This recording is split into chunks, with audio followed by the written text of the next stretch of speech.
देखो अपन चैप्टर 2 कर रहे थे पदार्थ विज्ञान का आप्तोपदेश प्रमाण। मैं गेट बंद कर देता हूँ, आवाज़ आ रही है बाहर से।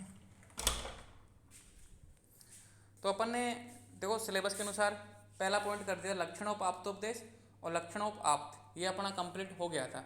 फिर अपन ने स्टार्ट कर दिया था शास्त्र, क्योंकि शास्त्र से क्वेश्चन आते हैं, उत्तम शास्त्र के लक्षण, शास्त्र की परिभाषा क्वेश्चन आते हैं। तो इस चैप्टर से संबंधित था तो मैंने उसको करा दिया। सिलेबस में नहीं था लेकिन उससे क्वेश्चन आते हैं और बड़े बड़े क्वेश्चन आते हैं, इसलिए वो कराना जरूरी था। तो अब आज का जो सिलेबस में पॉइंट है लक्षण ऑफ शब्द एंड इट टाइप्स, ये अपन करेंगे। फिर करेंगे शब्दवृत्ति, अभिधा, लक्षणा, व्यंजना और तात्व्याख्या। फिर आता है शक्ति, ग्रह, हेतु। तो यहाँ तक करेंगे, शायद आज यहाँ तक ही हो पाएगा। तो स्टार्ट करते हैं आज की क्लास। तो आप तो उपदेश कर ही लिया था अपन ने, शास्त्र कर लिया था, उत्तम शास्त्र के लक्षण हो गए थे। अब एक पॉइंट और था, आप्तोपदेश की आयुर्वेद में उपयोगिता। ये समझना भी जरूरी है भाई, क्यों पढ़ रहे हैं।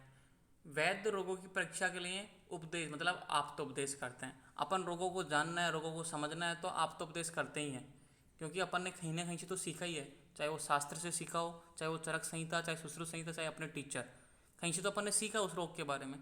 तो एक एक रोग की परीक्षा करते समय वह ऐसी प्रकोप गुणों वाला, ऐसी प्रकृति वाला, ऐसे कारणों वाला, ऐसे स्वरूप वाला, ऐसे स्थान वाला, ऐसी वेदना वाला, ऐसे शब्द स्पर्श रूप रस गंध वाला, ऐसे उपद्रव वाला, ऐसी वृद्धि स्थान और क्षय वाला, ऐसे भविष्य वाला, ऐसे नाम वाला और ऐसे रोग योग वाला, इस प्रकार जानना चाहिए।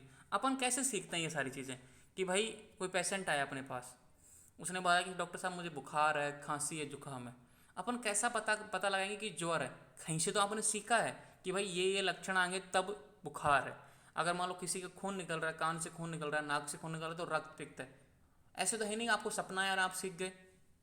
आपने आप तो उपदेश लिया, किसी से शास्त्र से लिया हो, चाहे वो आप गुरुजनों से लिया हो, किसी ना किसी से तो आप तो उपदेश लिया है, मतलब किसी ना किसी से आपने सीखा है ये चीज़।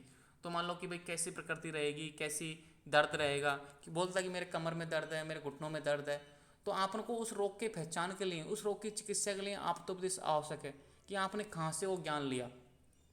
तो ये सारी चीज़ें आप्तोपदेश से तो सीखी हैं। जैसे आप क्लास में सीख रहे हो पदार्थ विज्ञान, मतलब एक तरीके से आप आप्तोपदेश ले रहे हो, ठीक है। आप क्लास में सीखते हो टीचरों से, ठीक है, वो क्या है, आप्तोपदेश ही तो है, कि वो अपन को सिखा रहे हैं, सत्य है।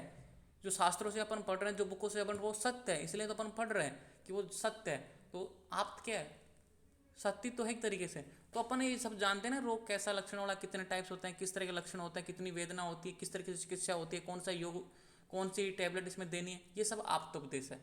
तो आप्तोपदेश इसलिए प्रधान है, क्योंकि बिना आप्तोपदेश के, बिना आपको सोचे समझे, सपने में तो आता नहीं है कुछ भी, कि भाई सपने में आ गया, मैं रात सोया था, भगवान से प्रार्थना करके मुझे सब कुछ आ जाना चाहिए, ऐसा थोड़ी होता है। आपने आप्तोपदेश लिया, आपने 4.5 साल तक शास्त्रों का अध्ययन किया, आप्तोपदेश लिया है, सीखा है, जाना है, समझा है, तो ये सब आप्तोपदेश के अंतर्गत आता है, जो भी अपन ज्ञान लेते हैं, सीखते हैं, समझते हैं, ठीक है। तो स्थान 6 वाला, इस रोग में इसे दूर करने के लिए इस प्रकार की चिकित्सा होगी, आप्तोपदेश से जानी जाती है। कहने का मतलब ये है कि भाई आपको रोग पहचान गए आप्तोपदेश की सहायता से, कि भाई शास्त्र में लिखा हुआ है ऐसे ऐसे लक्षण होंगे तो ये रोग है, ठीक है।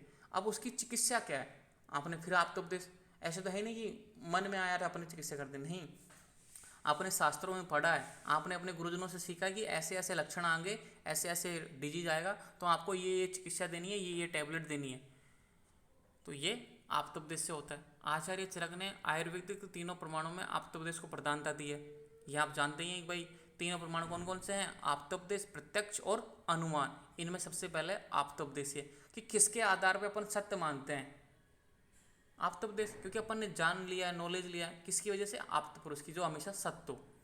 इस प्रकार आयुर्वेद में आप्तोपदेश का महत्वपूर्ण प्रमाण, मतलब एक तरीके से महत्वपूर्ण प्रमाण है आप्तोपदेश। तो ये हो गई 4-5 लाइनें छोटी छोटी। तो आप्तोपदेश की आयुर्वेद में उपयोगिता तो बहुत इंपॉर्टेंट है, क्योंकि सारी चीज़ अपन इसी के माध्यम से सीखते हैं।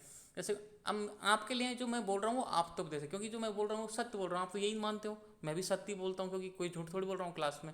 आप टीचरों से जो सीखते हो सत्य सीखते हो, वो आप्तोपदेश है। अपन चरक संहिता से, सुश्रुत संहिता से, भागवत संहिता से जो सीख रहे हैं वो क्या है, आप तो शास्त्री तो हैं, और शास्त्र किसके अंतर्गत आते हैं, आप्तोपदेश के अंतर्गत आते हैं। समझ रहे हो ना। तो ये सब आयुर्वेद में उपयोगिता है। अब देखो शब्द, जो अपना सिलेबस का जो पॉइंट था ना, ये वाला लक्षण ऑफ शब्द एंड इट टाइप्स, ये इसको करेंगे।